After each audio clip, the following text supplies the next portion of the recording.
الحمد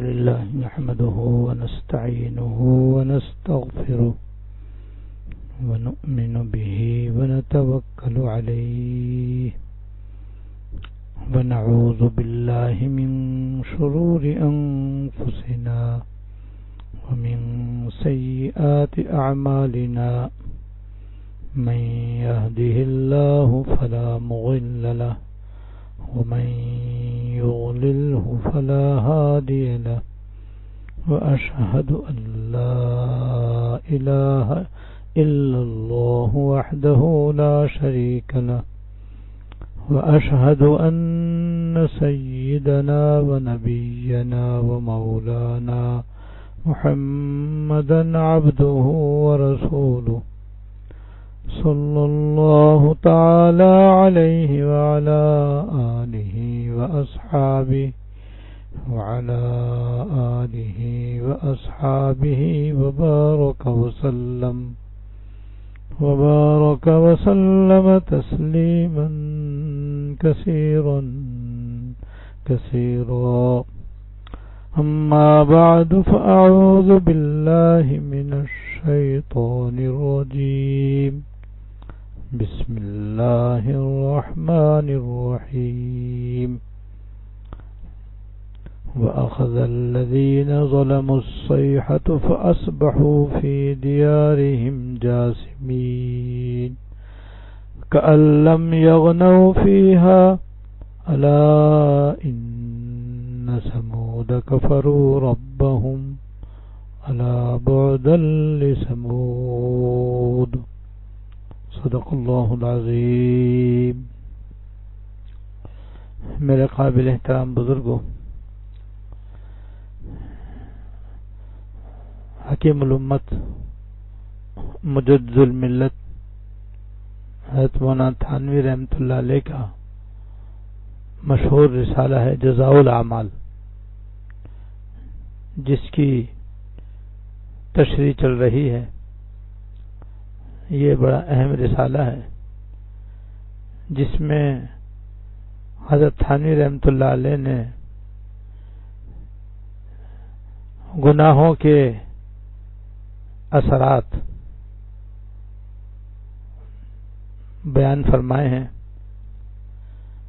کہ گناہوں کے اثرات دنیا میں کیا ہوتے ہیں اور آخرت میں کیا ہوتے ہیں، اور بیان کرنے کا مقصد یہ ہے کہ ہم اس بات کا یقین کر لیں کہ گناہوں کی وجہ سے یقیناً دنیا میں بھی وبال آتا ہے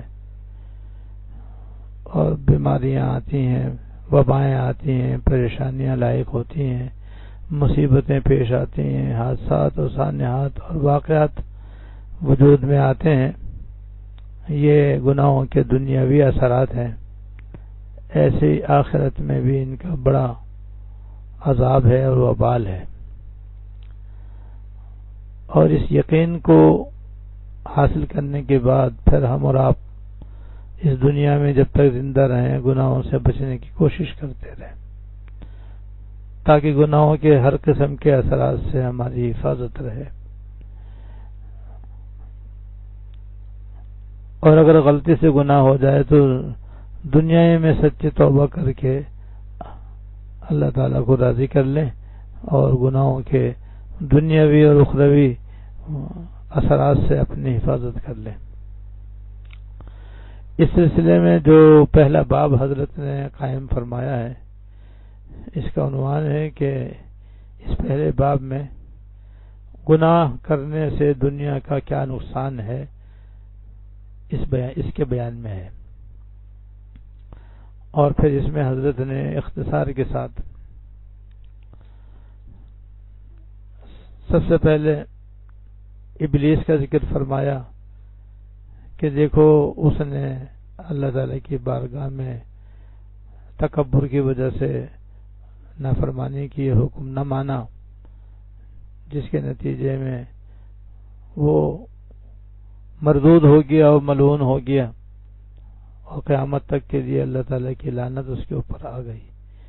یہ اس کے گناہ کا اثر تھا جو اس کے اوپر نافذ ہوا اور جاری ہوا۔ اس کے بعد دنیا میں جو سب سے پہلی قوم اللہ تعالیٰ کی نافرمانی کی وجہ سے تباہ ہوئی وہ نوح علیہ السلام کی قوم ہے، اور اس پر اللہ تعالیٰ کا زبردست عذاب آیا، اور ان کی قوم ساری کی ساری سوائے حضرت نوح علیہ السلام کے اور ان پر ایمان لانے والوں کے باقی سب کے سب طوفان نوح میں غرق ہو کر کے تباہ ہو گئے، برباد ہو گئے۔ پھر ان کی نسل سے قوم عاد وجود میں آئی، اور حضرت ہود علیہ السلام کو اللہ تعالیٰ نے ان کی طرف پیغمبر بنا کر کے بھیجا۔ انہوں نے ان کو ایمان کی دعوت دی، اور عرصہ دراز تک ان کو اللہ تعالیٰ کی نافرمانی سے بچنے کی تاکید کرتے رہے، تلقین کرتے رہے۔ اور یہ قوم دنیا کی طاقتور قوم تھی، لمبے چوڑے جسم والے تھے، بڑے ڈیل ڈول والے تھے، بڑی طاقت و قوت والے تھے، اور ان کو اپنی طاقت کے اوپر ناز تھا، اور کہتے تھے کہ ہمارے برابر کون ہے طاقت کے اندر، ہم سے بڑھ کر کون طاقتور ہو سکتا ہے۔ لیکن پھر اللہ تعالیٰ نے ان کے اوپر ایک طوفان کو مسلط فرمایا، نہایت تیز ہوا ان کے اوپر مقرر ہوئی، اور اس نے ان کو پٹخ پٹخ کے مار دیا۔ اس کا حضرت نے ذکر فرمایا۔ تو اتنی طاقتور قوم بھی اپنے نافرمانی کی وجہ سے عذاب میں مبتلا ہو کر ہلاک ہو گئی۔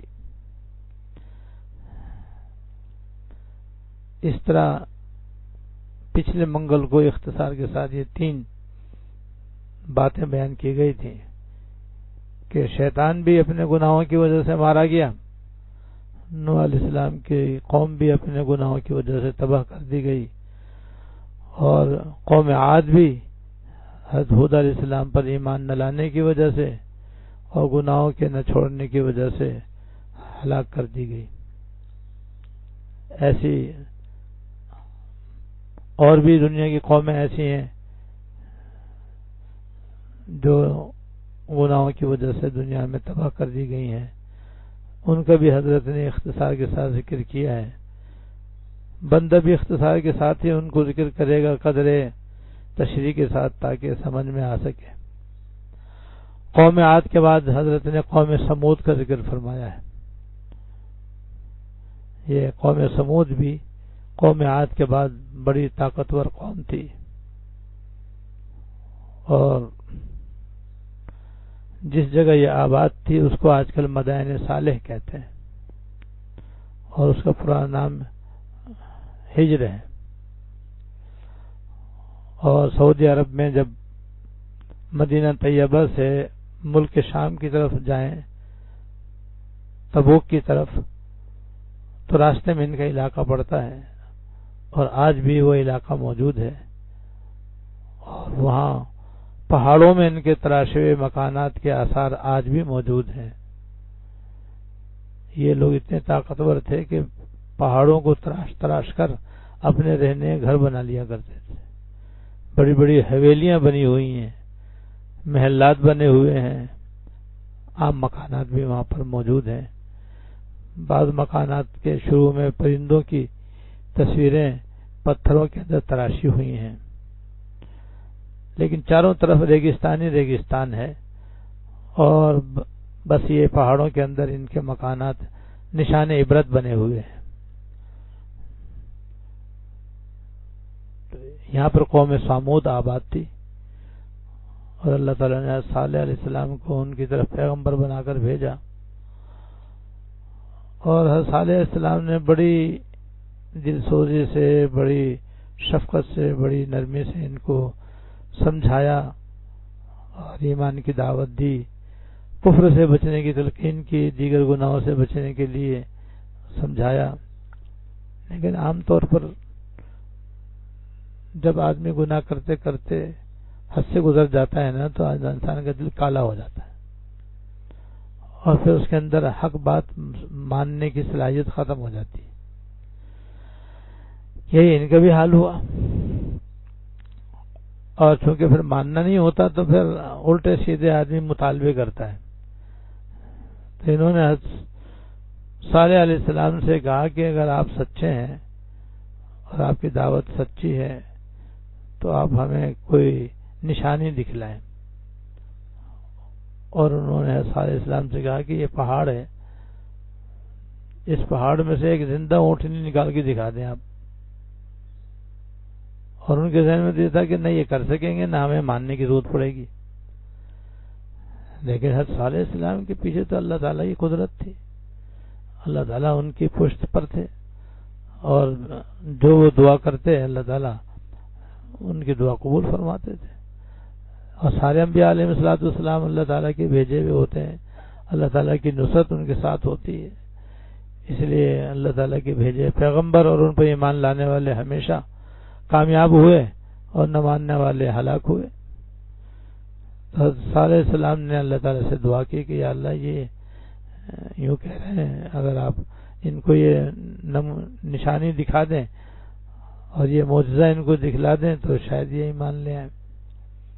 اللہ تعالیٰ نے ان کی دعا قبول فرمائی اور پہاڑ سے ایک زندہ اونٹنی ظاہر ہو گئی. جب ظاہر ہو گئی تو کچھ لوگ تو ایمان لے آئے, لیکن بیشتر لوگ ایمان نہیں لائے, بلکہ جو ایمان لانا چاہتے تھے ان کو بھی ان سرداروں نے جو ایمان نہیں لائے تھے روک دیا اور منع کر دیا. اس طرح باوجود معجزہ دیکھنے کے اور قدرت کا نمونہ دیکھنے کے ایمان نہیں لائے. تو صالح علیہ السلام نے کہا کہ بھئی اب تم نے اللہ تعالیٰ کا معجزہ بھی دیکھ لیا, قدرت کا نمونہ بھی دیکھ لیا, اور وہ اونٹنی عام اونٹنیوں سے کہیں زیادہ لمبی چوڑی موٹی تازی تھی. اور فرمایا اب اس کو آزاد چھوڑ دو, اور اسے تو ستانا نہیں, تکلیف نہیں دینا, ورنہ تم پر اللہ تعالیٰ کا عذاب آ جائے گا. اور وہ اونٹنی اتنی بڑی تھی کہ ان کے ہاں جو کنواں تھا پانی پینے کا, خود پانی پیتے تھے, اپنے جانوروں کو پلاتے تھے, وہ اکیلے سارا پانی پی لیا کرتے تھے.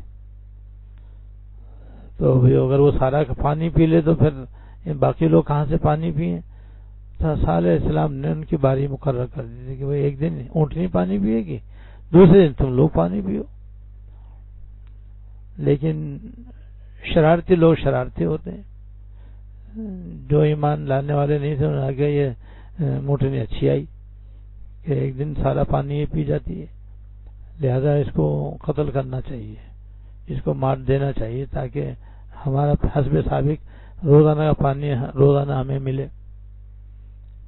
لہذا انہوں نے ایک منصوبہ بنایا, اور جس وقت اونٹنی پانی پینے کے لیے کنویں پر آیا کرتی تھی ایک طرف چھپ کے بیٹھ گئے, اور جیسے وہ پانی پینے کے لیے آئے اس کی کوچیں کاٹ دی, اور اس طرح اس اونٹنی کو مار ڈالا انہوں نے. جب صالح علیہ السلام کو پتہ چلا کہ انہوں نے اونٹنی کو مار دیا ہے تو آپ کو بڑا افسوس ہوا, اور اپنے قوم سے کہا کہ اب تمہارے بس زندگی کے 3 دن باقی ہیں, بس 3 دن کے بعد تم ختم ہو جاؤ گے اور تم پر خدا کا عذاب آ جائے گا. اور اس کی علامت بھی یہ بتلائی کہ پہلے دن تمہارا چہرے کا رنگ جو ہے وہ پیلا پڑ جائے گا, اور دوسرے دن سرخ ہو جائے گا, تیسرے دن سیاہ ہو جائے گا, اس کے بعد تم ہلاک کر دیے جاؤ گے. وہ علامتیں بھی ظاہر ہونی شروع ہو گئی. پھر بھی یہ لوگ باز نہ آئے, پھر بھی اپنے کفر سے, شرک سے اور دیگر گناہوں سے انہوں نے توبہ نہ کی, یہاں تک کہ پھر آخر کار تیسرے دن ایک زلزلہ آیا, اور ایک چنگھاڑ اور چیخ آسمان سے ایسی آئی کہ سب کے کلیجے پھٹ گئے, اور سارے کے سارے اپنے اپنے علاقے میں, اپنے اپنے گلی کوچوں میں, گھروں میں سب کے سب موت گھاٹ اتر گئے. اس طرح سے یہ عذاب اللہ تعالیٰ نے ان کو مسلط کیا. یہ کس وجہ سے؟ حضرت فرماتے ہیں کہ دیکھو ان کی گناہوں کی وجہ سے. دیکھو ایک ہے صالح علیہ السلام ہے, ایک ان پر ایمان لانے والے ہیں، وہ سب اس عذاب سے بچ گئے گناہوں سے بچنے کی وجہ سے. اور یہ ان کی قوم جو بڑی طاقتور قوم تھی وہ گناہوں سے باز نہ آئی، تو ان گناہوں کی وجہ سے دیکھو وہ ساری کی ساری نعمتیں جو ان کو حاصل تھیں ان سے محروم ہو گئے، اپنے باغات سے، محلات سے، گھروں سے محروم ہو گئے. اور ساتھ ساتھ یہ کہ ایک ہی چیخ نے ان سب کا خاتمہ کر دیا. جو ان کا خاتمہ ہوا ہے اور بدترین خاتمہ ہوا ہے یہ سب ان کے گناہوں کی وجہ سے ہوا ہے. حضرت تھانوی رحمۃ اللہ علیہ اس واقعے سے یہی ہمیں بتلانا چاہتے ہیں کہ دیکھو دنیا کے اندر ہوا ہے یہ واقعہ، جب واقعہ دنیا میں ہوا ہے تو سبق لے لو بھائی، جیسی کرنی ویسی بھرنی، جیسا کرو گے ویسا بھرو گے. لہذا گناہ کرو گے تو گناہ کا وبال آئے گا، وبائیں آئیں گی، بیماریاں آئیں گی، پریشانی آئیں گی، سکون ختم ہوگا، رات ختم ہوگی، عزت جاتی رہے گی، اور حادثات و سانحات سے تمہیں دوچار ہونا پڑے گا. لہذا اس بات کا یقین کر لو کہ گناہوں کا وبال دنیا میں آنا بالکل برحق ہے. جب برحق ہے تو بس گناہوں سے بچنے کی کوشش کرو.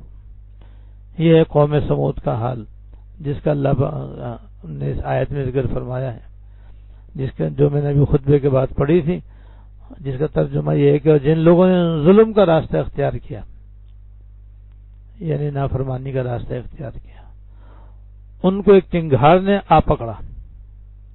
چنگھاڑ کہتے ہیں تیز آواز کو، جس کے نتیجے میں وہ اپنے گھروں میں اس طرح اوندھے پڑے رہ گئے جیسے کبھی وہاں بسے ہی نہیں تھے اور آبادی نہیں ہوئے تھے. یاد رکھو یہ قوم سمود نے اپنے رب کے ساتھ کفر کا معاملہ کیا تھا. یاد رکھو کہ آخر بربادی قوم سمود ہی کی ہوئی. اس کے بعد حضرت تھانوی رحمۃ اللہ علیہ نے قوم لوط کا ذکر فرمایا ہے. قوم لوط جو تھی یہ اردن میں آباد تھی.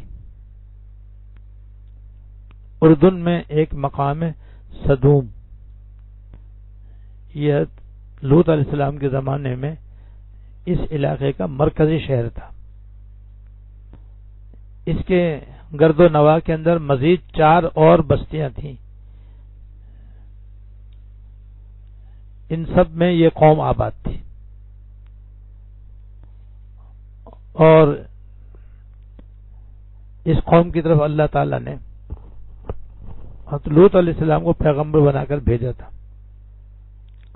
اکثر و بیشتر تو ایسا ہوا ہے کہ ان قوموں کے اندر جو پیغمبر آئے انہی میں سے آئے ہیں. لیکن حضرت ابراہیم علیہ السلام عراق کے رہنے والے تھے اور وہ ملک شام میں جا کر آباد ہوئے اور وہاں اللہ تعالیٰ نے ان کو پیغمبر بنایا. ایسے حضرت لوط علیہ السلام بھی حضرت ابراہیم علیہ السلام کے ساتھ عراق سے اردن کے علاقے میں تشریف لائے تھے اور یہاں قوم سدوم کی طرف اللہ تعالیٰ نے ان کو پیغمبر بنایا تھا. تو حضرت ابراہیم علیہ السلام جیسے کہ اصل شام کے باشندے نہیں تھے، ایسے ہی حضرت لوط علیہ السلام بھی سدوم کے اصل باشندے نہیں تھے. سدوم والے ایک غیر قوم تھی، حضرت دوسری قوم سے تعلق رکھتے تھے، لیکن ان کی طرف اللہ تعالیٰ نے پیغمبر بنا کر کے بھیجا. اور یہ سدوم کے لوگ ہم جنسی کے گناہ میں مبتلا تھے اور قرآن کریم کے مطابق اس سے پہلے دنیا میں کبھی یہ گناہ نہیں ہوا، اس کے بعد سے ہوا ہے. اور آج بھی اللہ بچائے یورپ کے اندر یہ ہم جنسی کا گناہ عام ہے. جیسے میاں بیوی میں نکاح ہوتا ہے ایسے ہی مرد کا نکاح ہوتا ہے اور دونوں ایک دوسرے سے اپنی جنسی خواہش پوری کرتے ہیں، جو کہ حرام ہے، فطرت کے بھی خلاف ہے، عقل کے بھی خلاف ہے، شریعت کے بھی خلاف ہے اور قطعاً حرام ہے اور ناجائز ہے. اور اس کے اوپر لعنت آئی ہے اس فعل کے اوپر.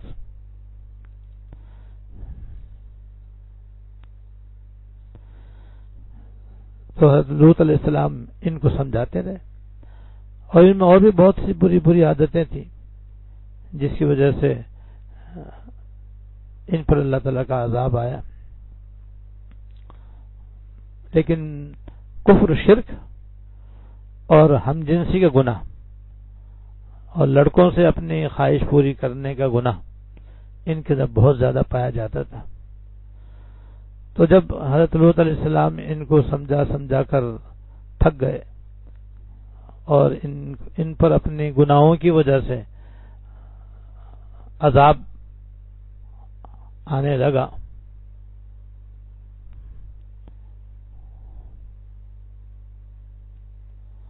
تو پہلے حضرت لوط علیہ السلام کے فرشتے آئے، اور آئے بھی بہت حسین و جمیل شکل میں. حضرت لوط علیہ السلام کی بیوی جو تھی وہ بھی مسلمان نہیں تھی، اور وہ بھی اپنی قوم کی حمایت اور ان کے ساتھ تعاون کرتی تھی. اسی نے ان کو خبر کر دیا کہ بھئی ایسے خوبصورت لوگ ان کے پاس آئے ہیں. سنتے ہی یہ ان کے گھر آ گئے اور حضرت علیہ السلام سے کہنے لگے کہ یہ جو مہمان آپ کے پاس آئے ہیں ان کو ہمارے حوالے کرو. حضرت علیہ السلام نے اس وقت بڑی بیچارگی محسوس کی اور ان سے کہا بھی کہ تمہیں کچھ تو حیا شرم آنی چاہیے، میرے مہمانوں کے ساتھ تم ایسا کر کے مجھ کو رسوا کرو گے؟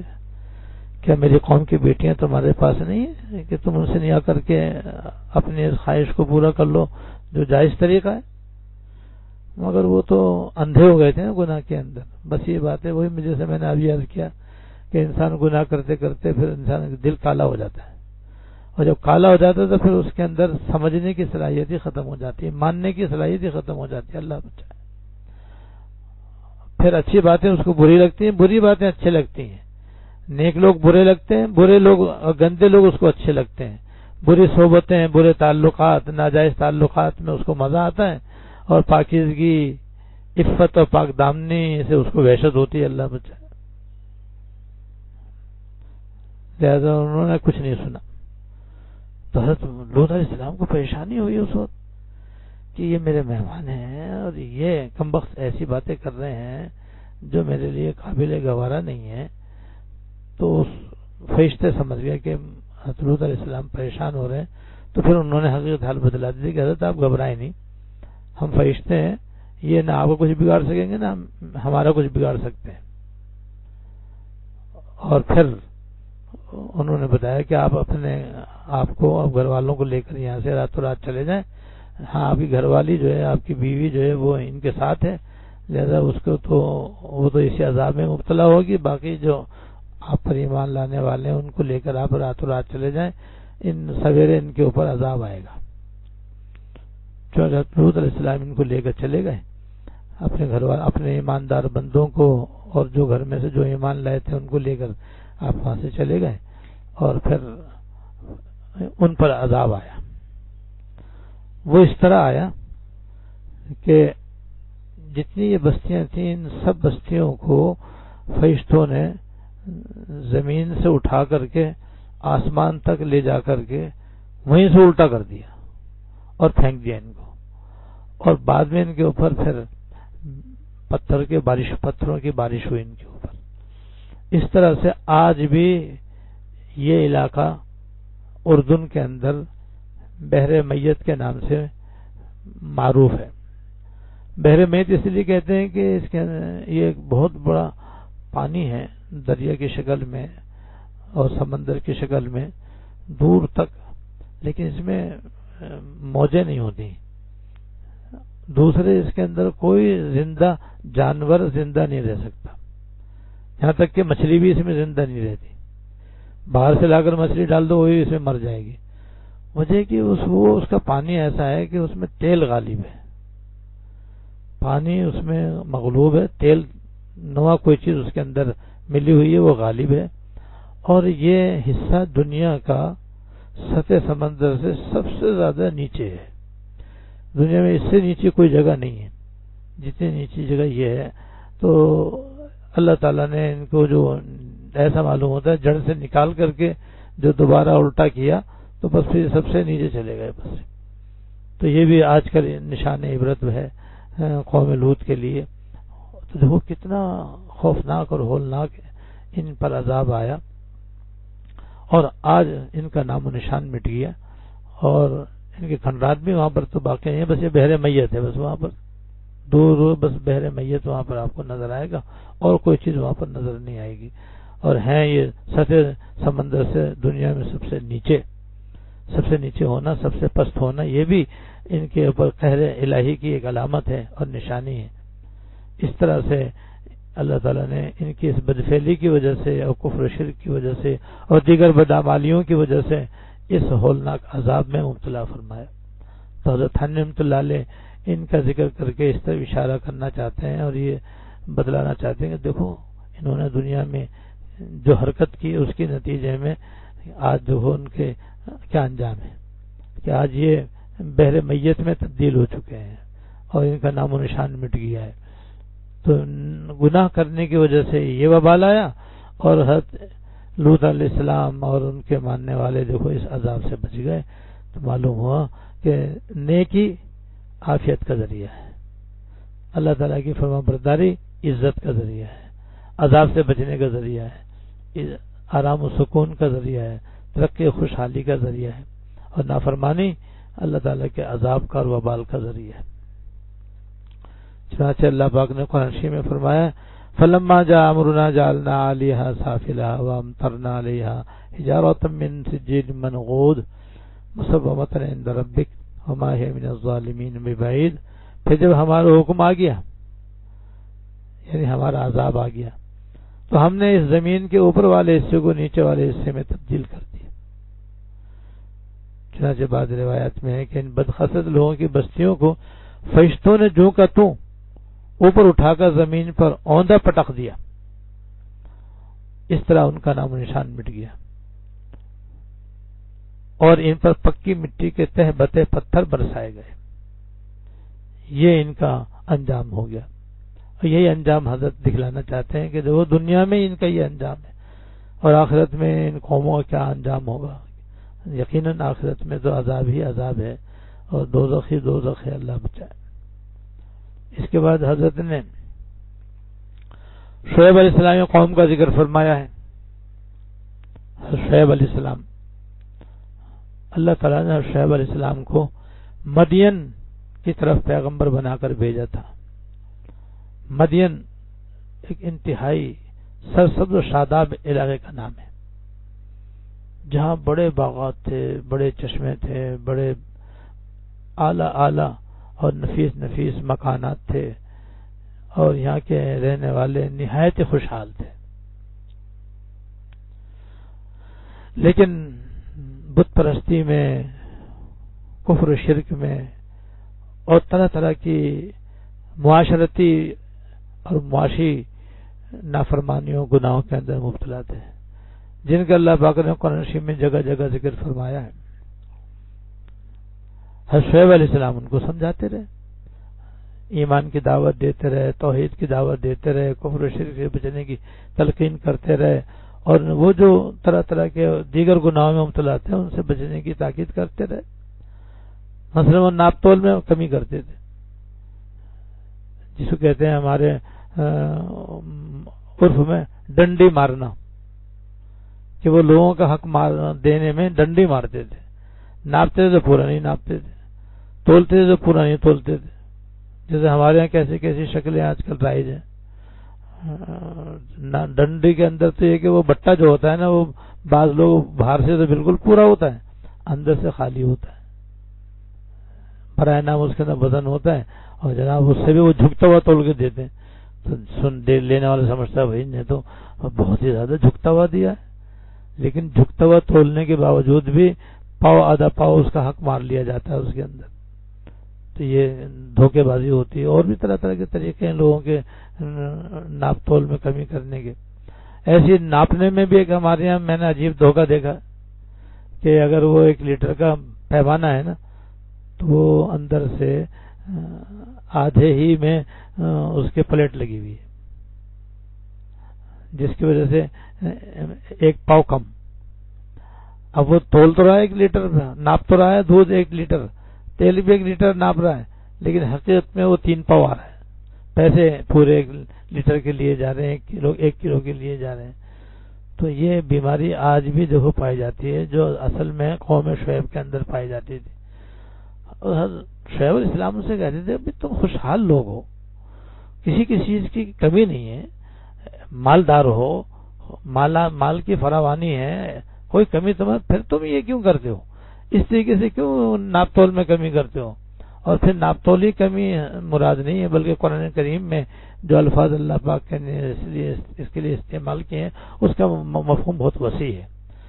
اور اس کا حاصل یہ ہے کہ جس پر کوئی حق ہے تو وہ پورا ادا کرے، اس میں ڈنڈی نہ مارے. یعنی اگر نوکری ہے تو ملازم کو چاہیے کہ پورا وقت دے، اور وقت کے اندر جو کام اس کے سپرد ہے اس کو ٹھیک پورا ادا کرے. اور آقا ہے، مالک ہے، جس نے ملازم رکھا ہے وہ ہے، تو وہ اس کے محنت کا پورا صلہ وقت پر ادا کرے، ہیرا پھیری نہ کرے، کمی بیشی نہ کرے، اس کا حق نہ مارے. اسی طریقے سے ناپنے میں بھی، تولنے میں بھی، تو غرض کے جس پر کوئی حق ہے، جیسے ماں باپ پر اولاد کا حق ہے، اولاد پر ماں باپ کا حق ہے، شوہر پر بیوی کا حق ہے، بیوی پر شوہر کا حق ہے، دوست احباب ہیں ان کے ایک دوسرے کے حقوق ہیں، مالی بھی جانی بھی، سب ٹھیک ادا کرنا، یہ اللہ تعالیٰ کا حکم ہے، اللہ کے رسول کا حکم ہے. اس میں قصدن کمی بیشی کرنا یہ اسی گناہ کے اندر داخل ہے، ناپ تولی کمی کے اندر داخل ہے. ویل للمطففین کے اندر اللہ پاک نے اس کا ذکر فرمایا ہے کہ ہلاکت ہے حق میں کمی کرنے والوں کے لیے، ناپ تول میں کمی کرنے والوں کے لیے. تو یہ قوم اس کے اندر خاص طور سے مبتلا تھی. اور بھی طرح کے گناہ کرتے تھے، مثلا جو بڑے طاقتور زوراور ہوتے تھے انہوں نے اپنی طرف سے روڈ پہ چوکی بنا رکھی ہے، اور جو وہاں سے گزر رہا ہے اس سے ٹیکس لے رہے ہیں، گورنمنٹ کی طرف سے نہیں، اپنی طرف سے بس ایسے ہی کہ بھائی چلو بھائی بیٹھے کیا کر رہے ہیں، چلو جو گزرنے والے ہیں ان سے ٹیکس لیں گے. اب جو بھی گزرتا ہے ناحق ان سے پیسے مانگتے، ناحق ان سے پیسے لیتے. یہ بھی ان کے اندر خرابی اور برائی پائی جاتی تھی.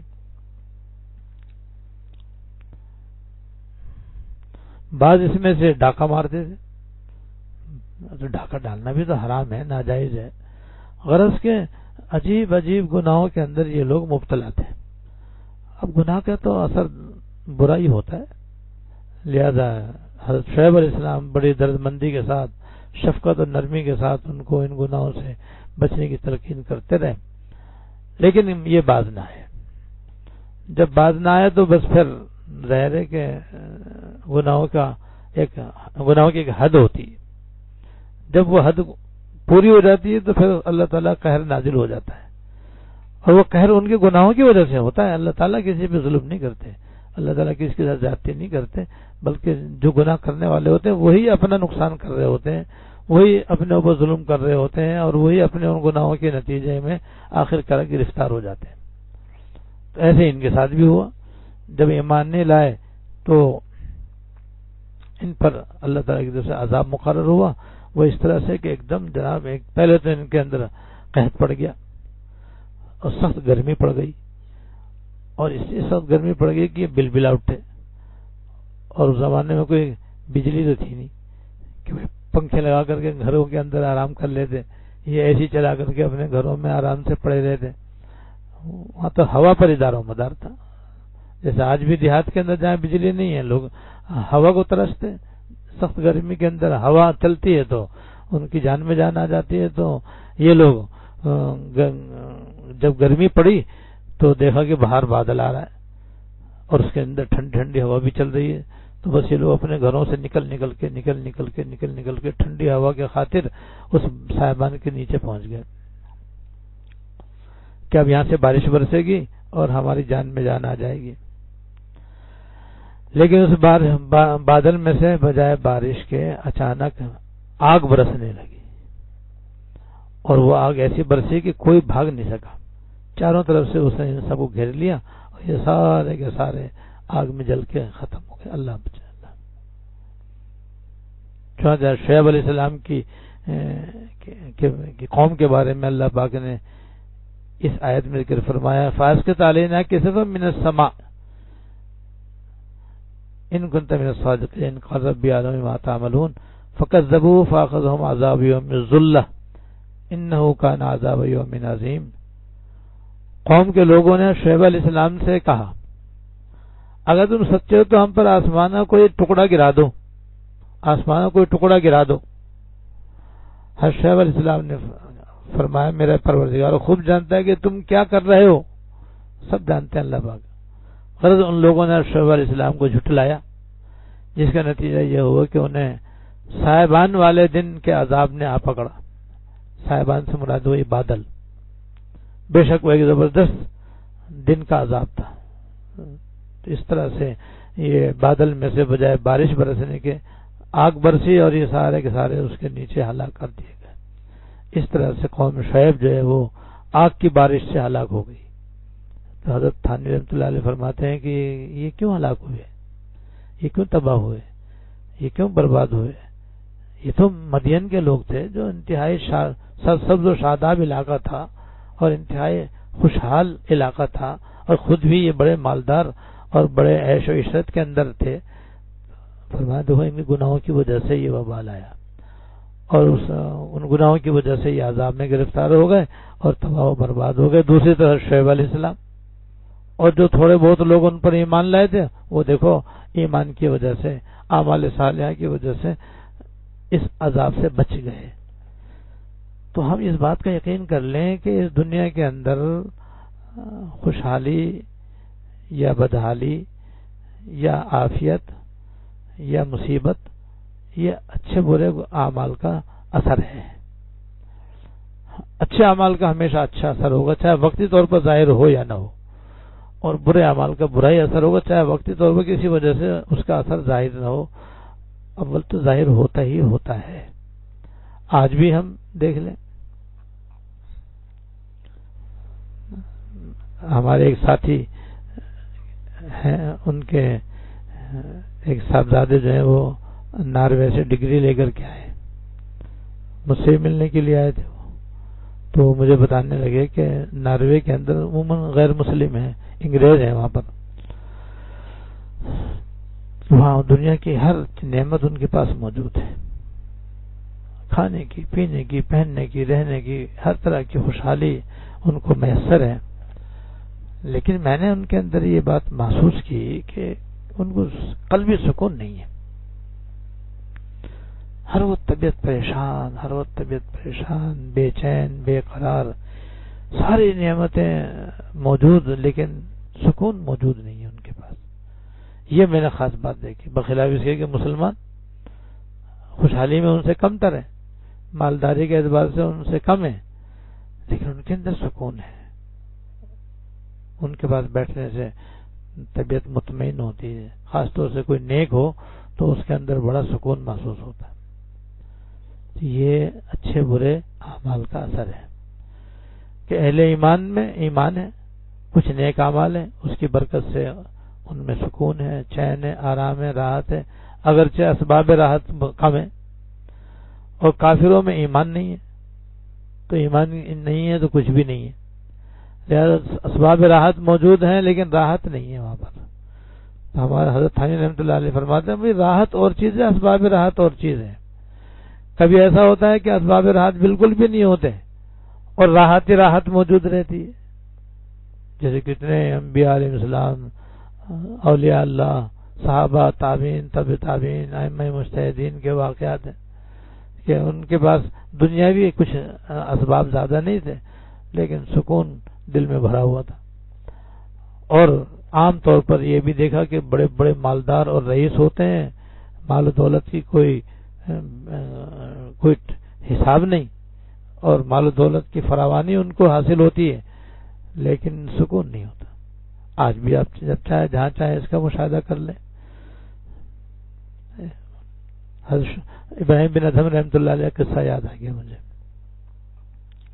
حضرت ابراہیم بن ادھم رحمۃ اللہ علیہ پہلے بادشاہ تھے اور شاہی محل میں رہتے تھے، تخت شاہی پر جلوہ افروز ہوتے تھے، لیکن ان کے دل میں اللہ تعالیٰ کی محبت کی خالش تھی کہ کسی طریقے سے اللہ تعالیٰ کی جیسی محبت دل میں ہونی چاہیے ویسی نہیں ہے، ہونی چاہیے۔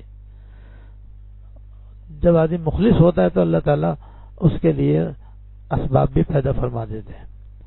تو اللہ تعالیٰ نے ان کے دل میں اسباب پیدا فرما دیے. اور ایک دن وہ رات کو اپنے محل میں سوئے ہوئے تھے تو کسی کو دیکھا کہ محل کی چھت پہ دوڑ رہا ہے, بھاگ رہا ہے, ادھر سے ادھر آ رہا ہے اور جا رہا ہے.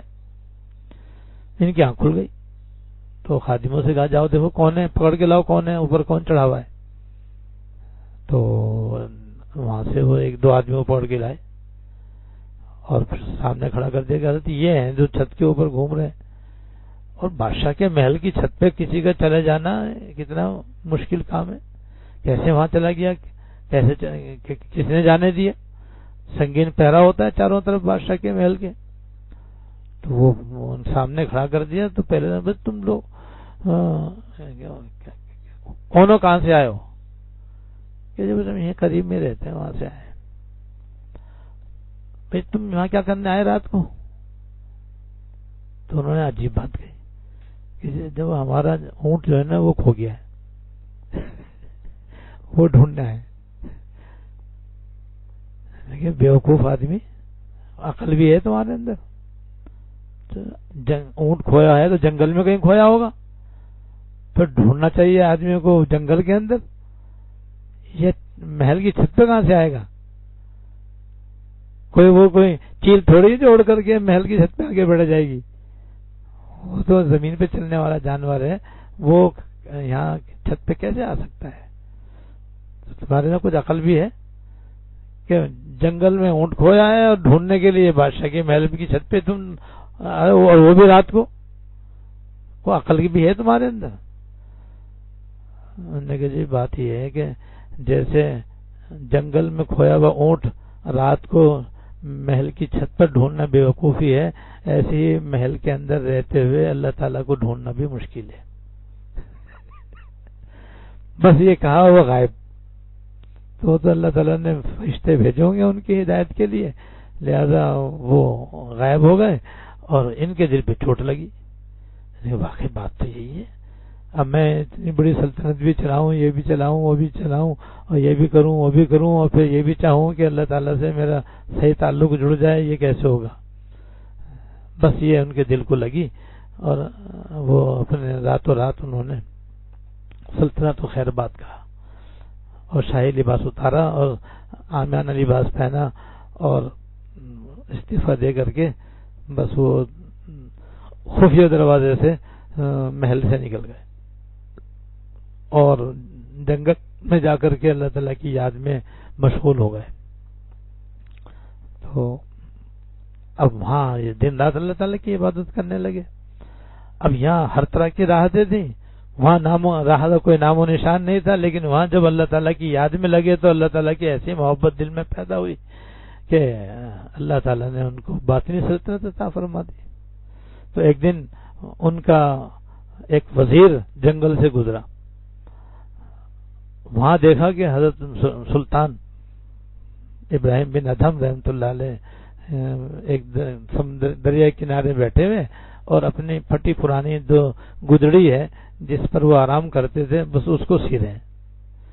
تو دور سے دیکھ کر کے اس کو بڑا افسوس ہوا کہ پتہ نہیں ان بیچاروں کو کیا ہو گیا.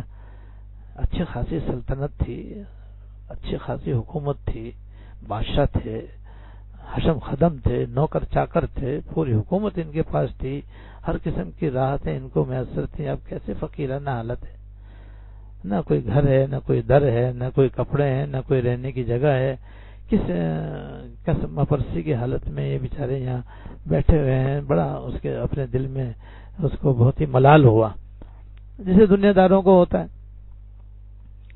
تو یہ بہرحال اس نے کہا کہ ہیں تو ہمارے بادشاہ, چلو بھی سلام دعا تو کرو. لہٰذا وہ اپنے گھوڑے سے اترا اور شاہی آداب بجا لایا اور خدمت میں حاضر ہوا اور عرض کیا کہ حضرت آپ یہاں کس حالت میں ہو؟ آپ کا تخت اب بھی آپ کے لیے حاضر ہے, اگر آپ تشریف لاؤ تو وہ آپ کا منتظر ہے. یہاں آپ کیا کر رہے ہو, کس حالت میں ہو, کیسی آپ کی غربت کی حالت ہے؟ تو حضرت سمجھ گیا کہ بھئی اس نے ظاہر دیکھا ہے, باطن نہیں دیکھا. تو حضرت نے اس کو دکھانے کے لیے اپنی وہ سوئی جس سے کہ وہ گدڑی سی رہے تھے وہ اس میں سے دھاگا نکالا اور اس کے سامنے دریا میں پھینکا,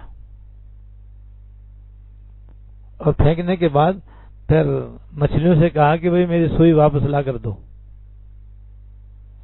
تو جیسے انہوں نے کہا کہ اے مچھلیوں میری سوئی واپس دو، ایک دم کیا کہتے ہیں دیکھو کہ ہزاروں مچھلیاں اپنا منہ پانی سے نکالے ہوئے ہیں اور ہر ایک کے منہ میں سونے کی ایک سوئی ہے اور ہر ایک آگے بڑھ رہی ہے کسی طریقے سے حضرت مجھ سے لے لیں. تو حضرت فرماتے نہیں مجھے سونے کی نہیں چاہیے بھائی، سونے کی تو منع استعمال کرنا منع ہے، گناہ ہے، یہ مجھے نہیں چاہیے. وہ جو لوہے کی میں نے کالی کلوٹی سوئی پھینکی تھی مجھے تو وہی دے دو. تو اس کے بعد وہ سب مچھلیاں غائب ہو گئیں اور ایک چھوٹی سی مچھلی نے بالکل ان کے قریب پانی میں سے منہ نکالا اور وہ چھوئی حضرت نے پھینکی تھی وہ اس کے منہ میں تھی. حضرت نے ہاتھ بڑھا کر کے وہ لے لی.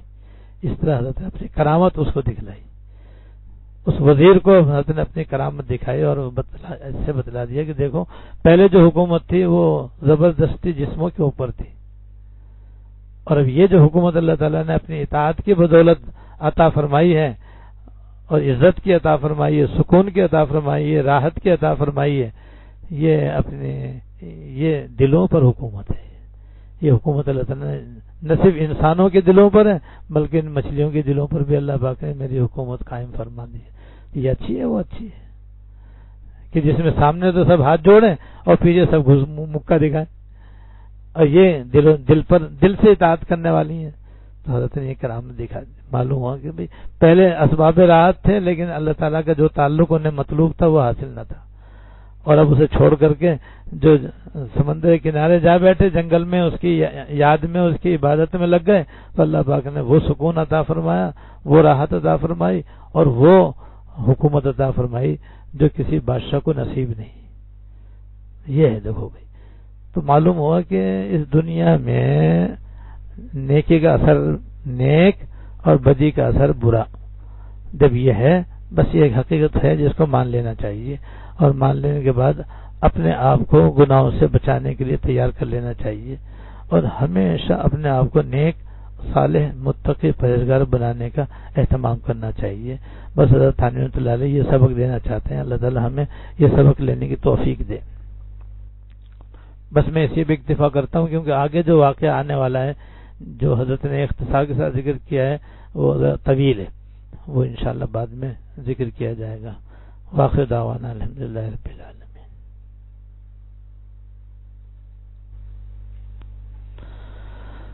اللهم لك الحمد لا نحصي ثناء عليك أنت كما أثنيت على نفسك. اللهم لك الحمد لا نحصي ثناء عليك أنت كما أثنيت على نفسك.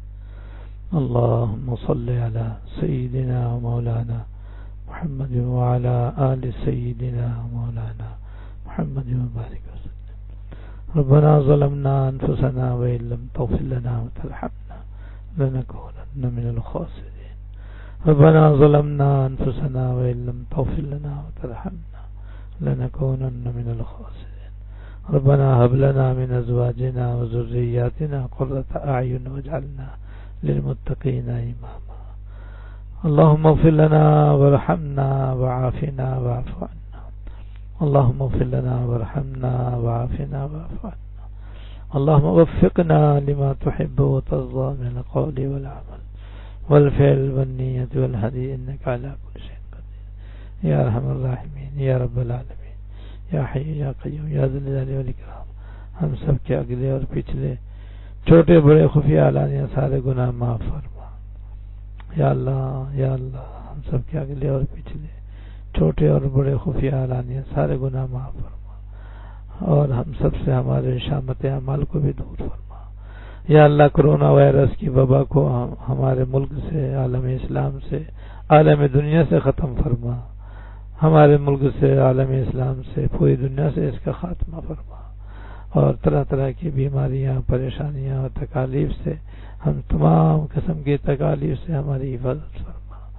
ہماری ساری بیماریاں اور پریشانیاں دور فرما. ہم سب کی تمام نیک مرادیں پوری فرما. دنیا اور آخرت کی ہر خیر اور ہر بھلائی عطا فرما. ہر شر ہر برائی سے اپنی پناہ عطا فرما. یا ارحم الراحمین دنیا اور آخرت کی ہر خیر عطا فرما. یا اللہ ہر شر سے اپنی پناہ عطا فرما. یا ارحم الراحمین یا رب العالمین یا حی یا قیوم یا ذی الجلال والاکرام ہمیں تا زندگی گناہوں سے بچنے کی توفیق عطا فرما. وما توفیقی الا باللہ. یا اللہ توفیق تو آپ ہی دینے والے ہیں. کوئی عبادت بھی، نیک کام بھی، کوئی ذکر و تلاوت بھی آپ کے توفیق کے بغیر نہیں کر سکتا، اور گناہوں سے بھی آپ کی مدد کے بغیر نہیں بچ سکتا. جب یہ بات ہے تو اپنی رحمت سے ہماری ہر گناہ سے بچنے میں ہماری مدد فرما. اب تو جو گناہ ہو گئے اپنی رحمت سے معاف فرما، اور ان کا وبال بھی ہم سے دور فرما، اور آئندہ بھی بچنے کی توفیق عطا فرما. اور جتنے بھی نیک کام ہیں یا اللہ اپنے فضل سے ہمیں کرنے کی توفیق عطا فرما، ان کا اجر و ثواب بھی عطا فرما.